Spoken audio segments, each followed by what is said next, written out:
ডিমের অনেক রকম রেসিপি খেয়েছে, এই রেসিপিটা একবার বানিয়ে দেখো। গন্ধরাজ ডিম, গন্ধরাজ লেবু আর পাতা জোগাড় করো, ব্যাস। ডিম তো সবার ঘরেই থাকে, অপূর্ব স্বাদের রেসিপি একবার হলেও খেয়ে দেখো। নমস্কার বন্ধুরা, আমার চ্যানেলে তোমাদের সবাইকে স্বাগত জানাই। আচ্ছা, একটা দারুণ রেসিপি নিয়ে এসেছি, সেটা হলো গন্ধরাজ ডিম। আর আজকে আমি ফেরত চলে এসেছি। আজকে সানডে তো, আজকে ইনি বর্তমান সানডে করে ছুটি থাকে, তো সারা সপ্তাহ না থাকলেও সানডেটা আমাকে সঙ্গ দেয়। এই দেখো ডিমগুলো না সবসময় আমি সেদ্ধ করে নেওয়ার চেষ্টা করি, আজকে আমি সেদ্ধ করে নিয়ে এসেছি। তাহলে কি হবে বলো তো, অনেকক্ষণ রেস্ট পাবে আর খুবলে যাবে না। দেখি আজকে কি হয়। আমার তো অভিশাপ আছে তোমরা জানো, ডিম করলেই একটা না একটা বিগড়ে যাবে। তো আজকে একদম এখানে তো গন্ধরাজ পাতা আছে, তোমরা জানো যারা আমার ভিডিও দেখো, আমার গন্ধরাজ লেবুর গাছ আছে, পাতাটা আছে, আর লেবুটা আমাকে কিনতে হয়েছে। লেবু আসলে গাছে এখনো হয়নি, এখনো পর্যন্ত গাছে লেবু হয়নি। তো চলো শুরু করা যাক। দারুণ একটা রেসিপি, কিন্তু একদম কম খরচ। এই দেখো ডিমগুলো সব ছাড়িয়ে নিয়েছি, একটা একদম ডিস্কো ডিম হয়ে আছে। কোনো ব্যাপার না, হতে থাকে। যাই হোক, ওইটা আমার ভাগ্যেই পড়ে, দুঃখের বিষয়। এখানে দেখো একটা মশলা তৈরি করবো আজকে এই ডিমটা তৈরি করার জন্য। প্রথমে নিয়েছি সাদা তিল,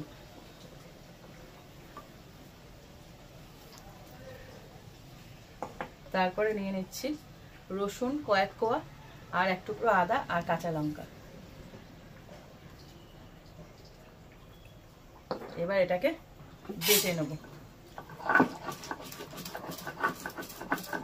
এখানে ডিমগুলো নিয়ে নিয়েছি, ডিমগুলোকে না একটু চিড়ে দেব হালকা হালকা করে, খুব বেশি না। মশলা তো সুবিধা হবে। হ্যাঁ, এর মধ্যে কিছু মশলাপাতি যাবে তো, সেটা ভেতরে যাতে যায়। এগুলোকে সবকটাকে হালকা হালকা করে দেখো চিড়ে নিয়েছি, আর দিয়ে দিচ্ছি একটু গোলমরিচের গুঁড়ো আর একটু লবণ। আর যার নামে এটা করছি সেটা হলো গন্ধরাজ লেবু। একটুখানি হালকা হালকা এরকম করে করে দেবে, যেন সাদা অংশটা না পড়ে, সেভাবে খেয়াল রাখতে হবে। এরকম দেবে আর ঘুরিয়ে ঘুরিয়ে করবে, শুধু এই খোসাটা চাই ফ্লেভারের জন্য, আর কিছু না।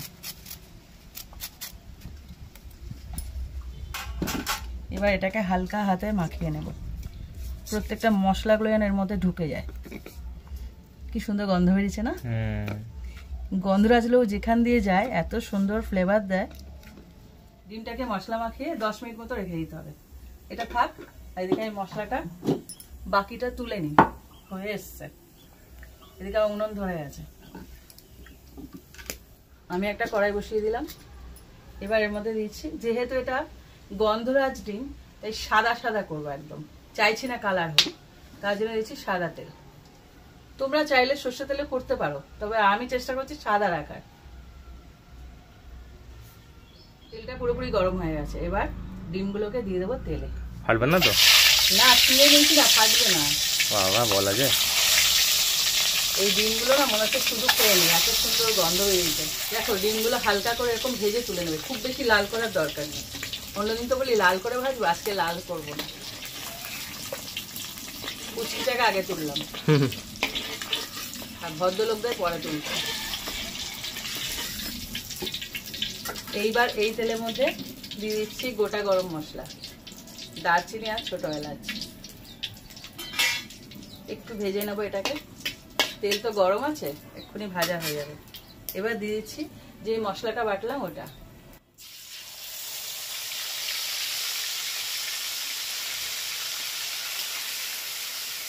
দেখো এটা দেওয়ার পর এবারে মশলাগুলো দিয়ে দেবো, হালকা করে এরকম ফুটতে থাকবে, তারপরে দেবে, সঙ্গে সঙ্গে দেবে না, একটু নাড়াচাড়া করে তারপরে।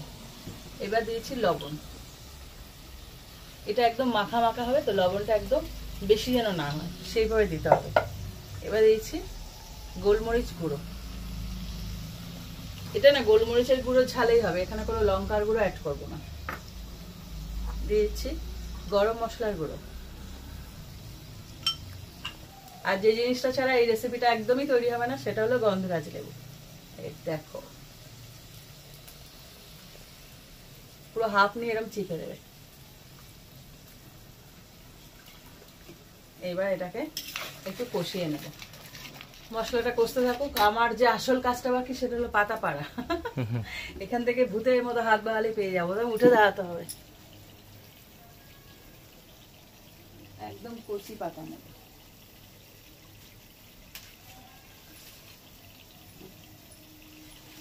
কি তাজা গাছ দেখেছো, বৃষ্টির জল পেয়ে একদম দারুণ হয়ে গেছে।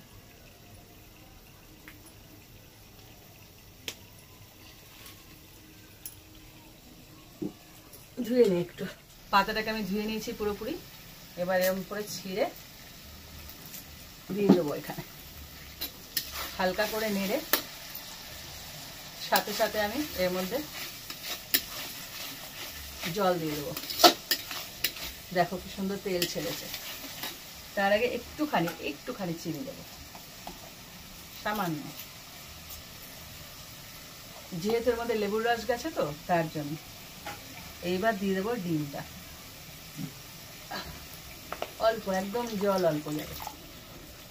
তোমরা এই রেসিপিতে না চাইলে পেঁয়াজ অ্যাড করতে পারো, আমি কিন্তু শুধু রসুন দিয়ে করলাম, পেঁয়াজ আমি দিলাম না।